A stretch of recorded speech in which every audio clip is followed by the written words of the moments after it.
या बातमीचे प्रायोजक आहेत हॉटेल रोहित। केंद्र सरकारने निर्यात बंदीचा निर्णय घेतल्याने कांद्याच्या मागणीच्या तुलनेत अधिक पुरवठा होत असल्याने कांद्याचे बाजारभाव 4,000 रुपयावरून 1,000 रुपये प्रति क्विंटल झाले आहे। मात्र या कांदा निर्यात बंदीचा फायदा व्यापारी घेत असून व्यापारी द्राक्ष व डाळिंबांच्या बॉक्समध्ये कांदा हा बाहेर देशात पाठवत असल्याचा आरोप बाजार समितीचे संचालक जयदत्त होळकर यांनी केलाय।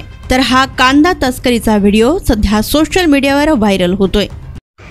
8 डिसेंबर रोजी केंद्र शासनाने कांदा निर्यात बंदीचा निर्णय घेतला आणि त्यानंतर कांद्याच्या दरामध्ये मोठी अशी घसरण या ठिकाणी झाली। साधारणतः त्यावेळी 4,000 ते 4,500 रुपयाचे दर प्रति क्विंटलला शेतकऱ्यांना मिळत होते, परंतु निर्यात बंदीनंतर तोच कांदा 1,000 ते 1,200 रुपये दराने त्या ठिकाणी शेतकऱ्यांना विकावं लागत आहे।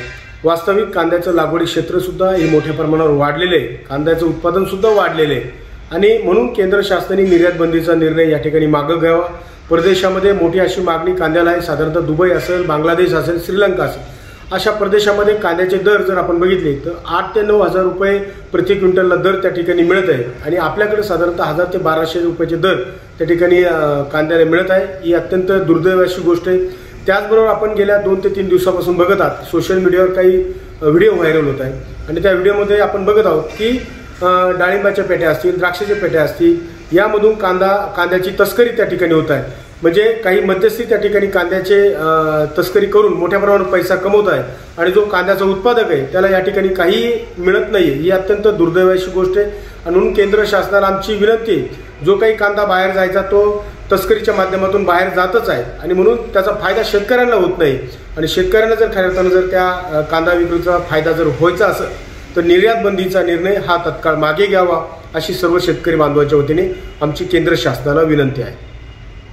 केंद्र सरकारने कांद्यावर निर्यात बंदी केल्यापासून सतत कांद्याच्या दरात घसरण होऊन शेतकऱ्यांच्या कांद्याला आता 1,800 रुपये इतका खालचा दर मिळत आहे। या दरामध्ये शेतकऱ्याचा उत्पादन खर्चही भरून निघत नाही। कांद्याला इतका कमी दर मिळत असताना तत्काळ केंद्र सरकारने कांद्यावरील निर्यात बंदी हटवणं गरजेचं असताना गेल्या 2.25 महिन्यापासून कांद्यावर लादलेली निर्यात बंदी अजूनही हटवण्याचं काम केंद्र सरकारकडून होत नाही।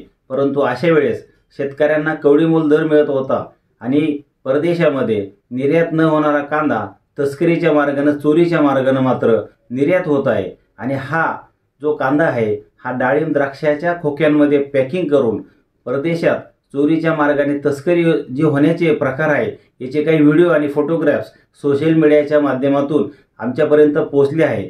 सरकारने ह्या प्रकरणाची दखल घेऊन तत्काळ हे तस्करीच्या मार्गाने जो कांदा जातोय हा रोखावा आणि थेट कांद्याची निर्यात बंदी उठवावी, जेणेकरून कांदा उत्पादकांना थेट याचा लाभ होईल। या चोरीच्या आणि तस्करीच्या मार्गाने काही मोजक्याच लोकांना याच्यातून उखळ पांढरं ते करून घेतील आणि शेतकरी जो काबड कष्ट करून कांदा पिकवतोय तो मात्र या कांद्याच्या आर्थिक उत्पन्नापासून वंचित राहील। हे न होऊ द्यायचं असल्यास केंद्र सरकारने तत्काळ कांद्याची निर्यात बंदी हटवावी आणि हा जो कांदा तस्करीचा जो गंभीर आणि भयानक असा प्रकार आहे हा तत्काळ थांबवावा अशी मागणी महाराष्ट्र राज्य कांदा उत्पादक शेतकरी संघटनेकडून केंद्र सरकारकडे करण्यात येत आहे।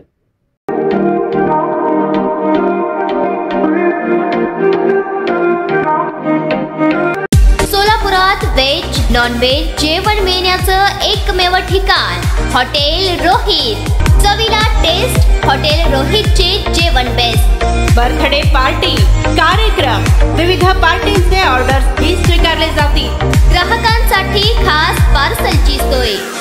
आमचा पत्ता हॉटेल रोहित, ताज रस्ता, अपोजिट कारीगर